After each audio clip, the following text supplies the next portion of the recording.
All right, so welcome back to another episode of the Pagcast. So today with me, I have Matthew Scianitti on the line, who is a TSM reporter. So first question is, why did you want to go into sports journalism?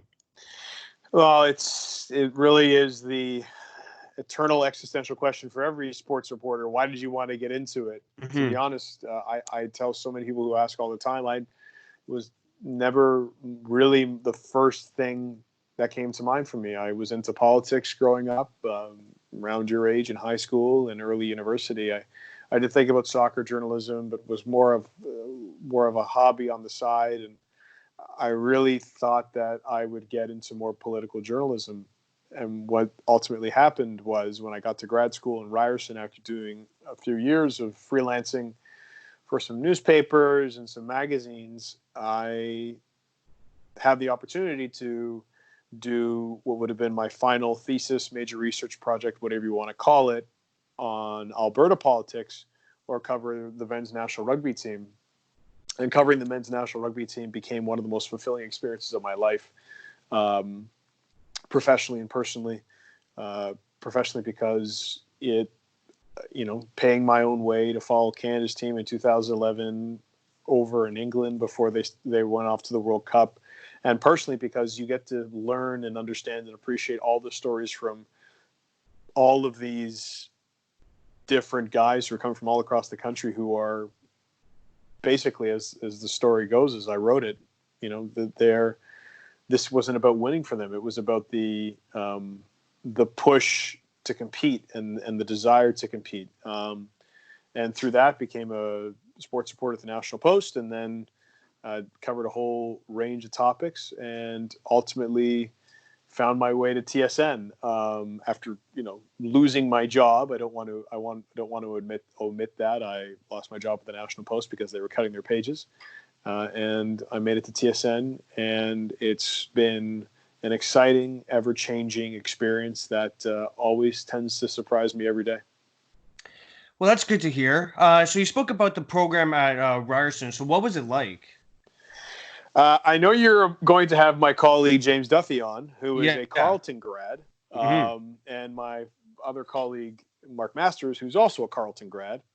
And I say this definitively to many rolled eyes that Ryerson's journalism program is one of the best. It's not just the best in Canada; it's one of the best in North America. And going to Ryerson was a dream of mine. I didn't get in for my undergraduate, ended up going to York University from undergraduate. But I was dead set on going to Ryerson for grad school. And I was fortunate enough to get in. And when I got in, it really was the best 2 years of my my 20s. And I don't say that lightly. It's just the experiences that people get to meet. And if you want to be, and here comes that old Toronto bias, you want to be tapped into everything in terms of media in this country, you want to be in Toronto. So being at Ryerson, being in Toronto was incredibly beneficial. But the other programs across the country are equally as good. And all jokes aside, Carleton is great. I mean, look at, the franchise himself. James Yeah. Duffy came from it. Mark Masters graduated from Carleton. There are a lot of great schools across the country for journalism, but in my books, if you just look at the rosters, Jay Onright came from Ryerson as well. There are a lot of people at TSN in front of and behind the camera who went to Ryerson. So if you're thinking of going to Ryerson, Michael, go to Ryerson. Okay. Good to know. Decision has been set. So then, did you ever play any sports, whether it was in high school or university? And those who know me well, and I am also the guy who dropped a football on live TV. I have very, very, I won't say little athletic ability, but it's not super great. I was a swimmer growing up, and I practiced judo, competed as well in judo, and I play soccer, you know, passably well. But in terms of any big sports competing on any level of significance, it's usually about the people that I'm covering rather than myself. But yeah, I've always told people I'm great at telling the story, hell of a lot better than actually playing the sport. So. Good to hear. So as people may know, you report for the CFL. How busy is your life during that season? I often tell people that, and those around me know very well, from about the month of May, mid-May, sometimes late April, all the way to about Christmas time, it's the busiest time for me. Oh yeah, for sure. I do around 25 to 30 broadcasts a year over the course of the CFL season, including the Grey Cup.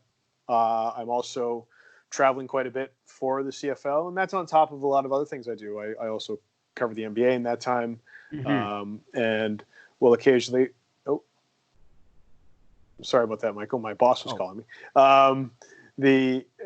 There are layers to the stuff that I do, but in terms of the CFL is and always is the most important thing that I do at that point, from April all the way to the Grey Cups in late November, and then there's usually stuff that happens afterwards. So I'm usually doing CFL all the way till about the second week of December.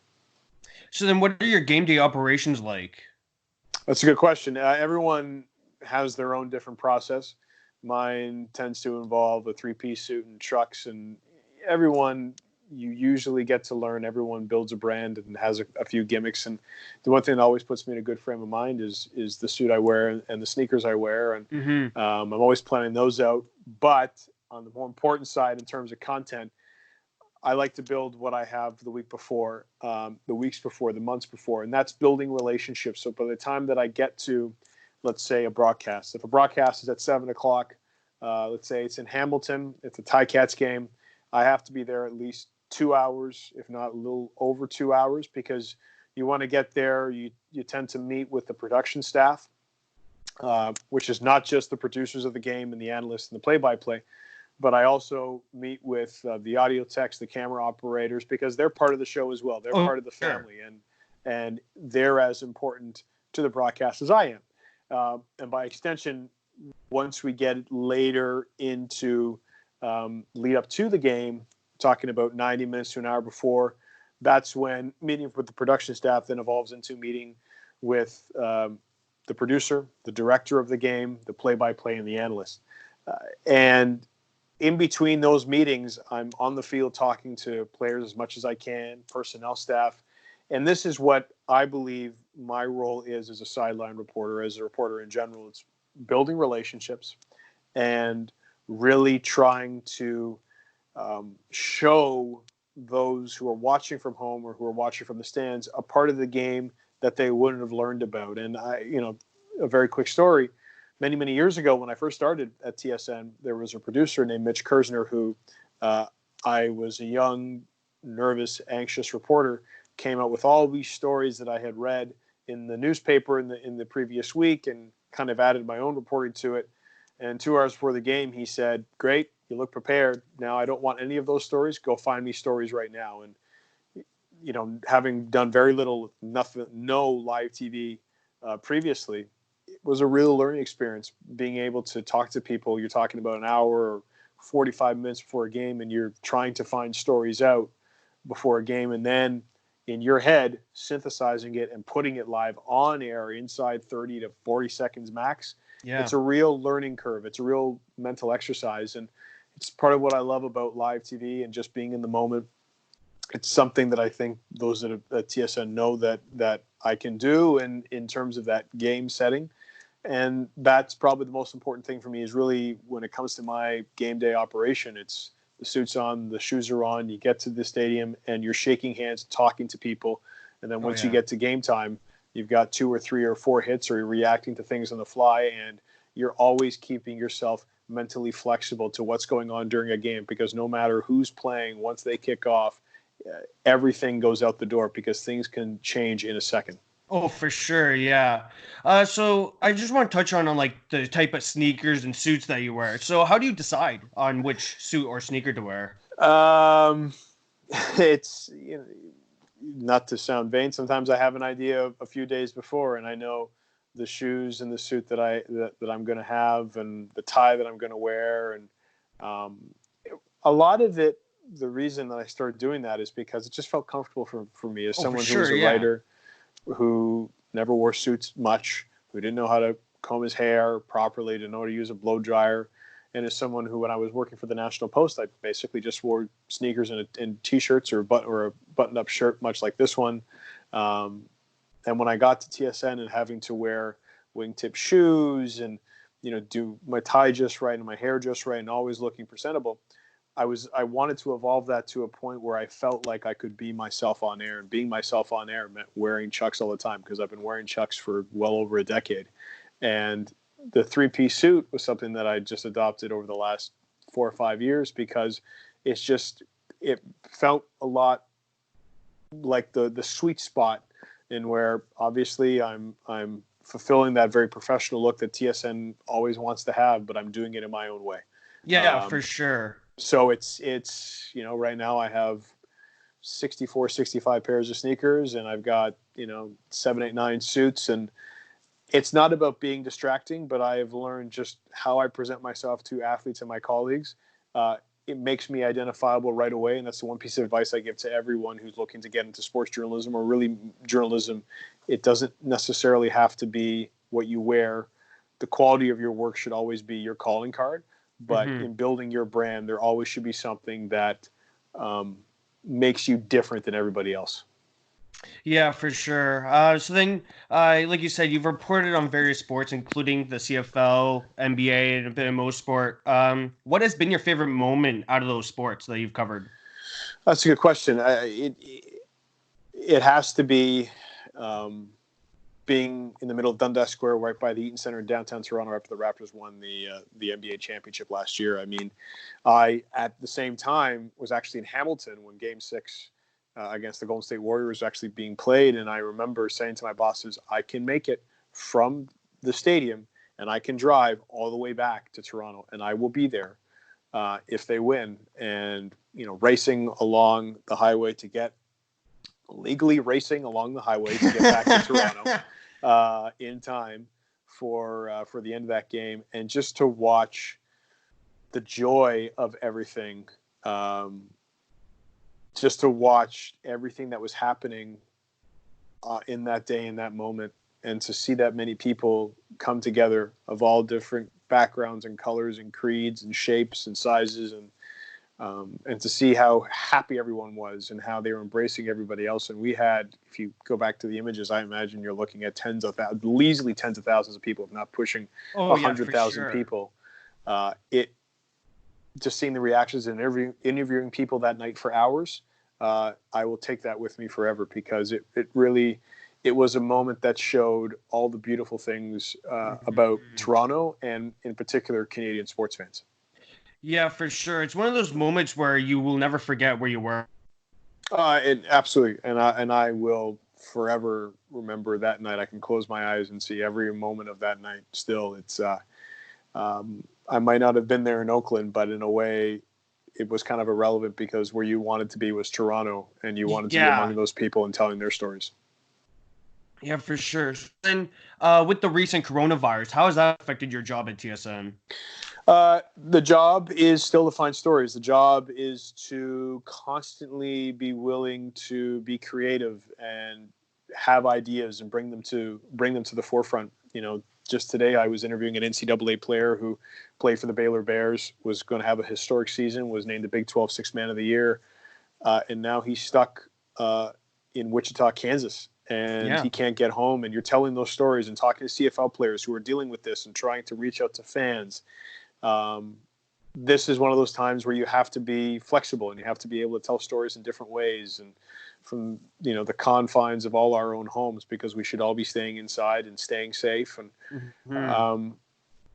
but I really want to underscore, as I have been for a long time, especially in the last number of weeks, sports is secondary, and it's upon all of us who can to offer entertainment, to offer stories in any way we can, but we also need to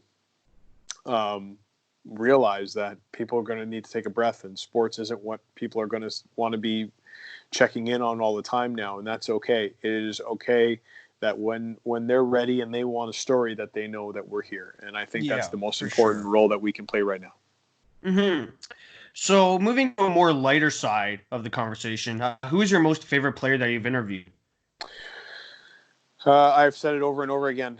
I would say it would have to be LeBron James. The reason I say it's LeBron James is he is one of the smartest athletes I've ever encountered. Mm-hmm. He's always aware of his surroundings, aware of what's being said, aware what most of the time of what he has to say. And he knows how to engage the media on his own terms, and you have to respect somebody like that. Yeah, for sure. In terms of someone who's been fun and someone who always keeps you on your toes, Kyle Lowry. I covered the Raptors quite a bit for many years, from about 2013 to 2017. And, dealing with Lowry as I did on a daily basis and doing some features with him, he was the kind of guy that he was always listening, and he was going to give you the answer he wanted, not the answer on your terms. And sometimes it came across as prickly, sometimes it came across as goofy, sometimes it came across as disingenuous, sometimes it came across as thoughtful. Mm-hmm. But you could respect somebody who is not just going to give you a boilerplate answer. He was someone who was engaging in the media on his own terms and wanted to be asked questions the right way in order to give a good answer. And I think if you're a sports reporter or just a journalist, you want to be able to know that you're interacting with somebody who's going to tell you, I'm not just here to play a game. I'm not here to mess around. And if you want to talk to me and get something substantial out of me, you're going to have to do work. And I think as a sports reporter, it's exactly what we want to be able to do. Yeah, for sure. And then one final question. I know we've been talking about it, but what's your advice for aspiring journalists? Be creative, be flexible, be open, and be honest. And all of those things are interchangeable in every situation.